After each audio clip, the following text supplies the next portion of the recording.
my channel. And as you can see, I'm at this beautiful quaint beach right behind me. Just watch this beautiful sunset at Pattaya, and I can't wait to do a quick stretch with you guys. And I'm here with my best friend, my yoga mat. So let's quickly hop onto the mat and get started. Okay, so to begin with, let's do a little standing cat-cow. I always like to open up my back somehow and get into a quick Surya Namaskar with an inhale, opening up the heart. Exhale, inhale, look up. Exhale down into a chaturanga. Inhale, look up, upward dog. Exhale, downward dog. And stay here for 5 breaths. Inhale.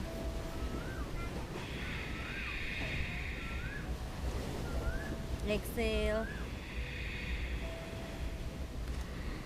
Really pressing on all fours, pushing the floor away from you, opening up your shoulders, placing the weight of your body, distributing it on all over your hands and your feet, and opening up your hamstrings. Feel a great stretch on your hamstrings, and we sink in, push the floor and jump forward. Look up, inhale, lengthen your spine. Exhale, fold forward, Uttanasana. Inhale, look up, and exhale and melt down into Samasthiti. That was the Surya Namaskar A from the fundamental series of Ashtanga Yoga method. And if you're a beginner, try this Surya Namaskar for at least 5 times. And it's a complete body opener. It's going to work holistically on opening your entire body parts and muscle groups, and also a sense of calming and grounding for your entire body and mind. So as you can see now, I've done my Surya Namaskar, my body's warm up, and I'm ready to hop into a quick inversions. Now inversions are I'm really great friends with inversions, because inversions are something that could be challenging, but at the same time they are great for calming down your brain, because your brain is the one which has a lot of fluctuations. So yoga teaches us that how we can counter that and counter the fluctuations and the migrations of our mind.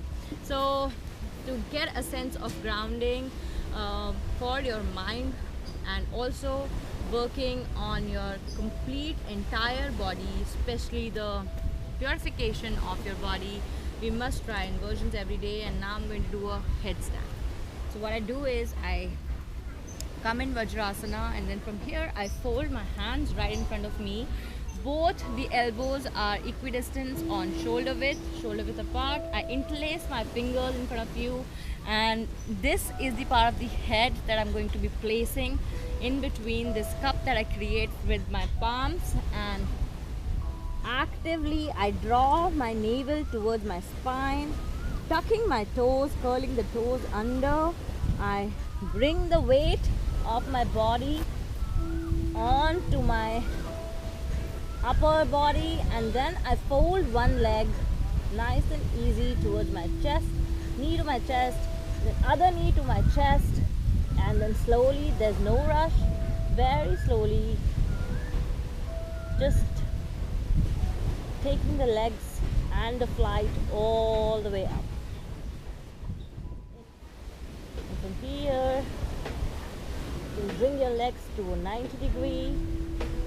Stay here for 4 to 5 breaths.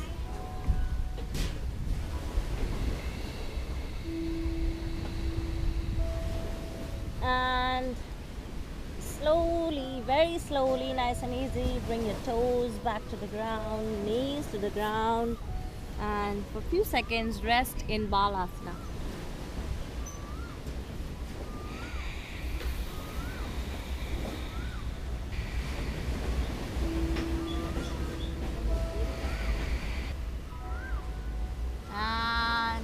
Come back. with a lot of gratitude to all your teachers, all your family, friends, everybody around you. Positive affirmations are really necessary, guys. Every morning when you come on your mat, just fold your hands in prayer and gratitude and tell yourself that I am the one who's going to take care of myself. I'm happy, I'm energetic, I'm positive, and such are the manifestations that you would give it to all the people you meet throughout the day.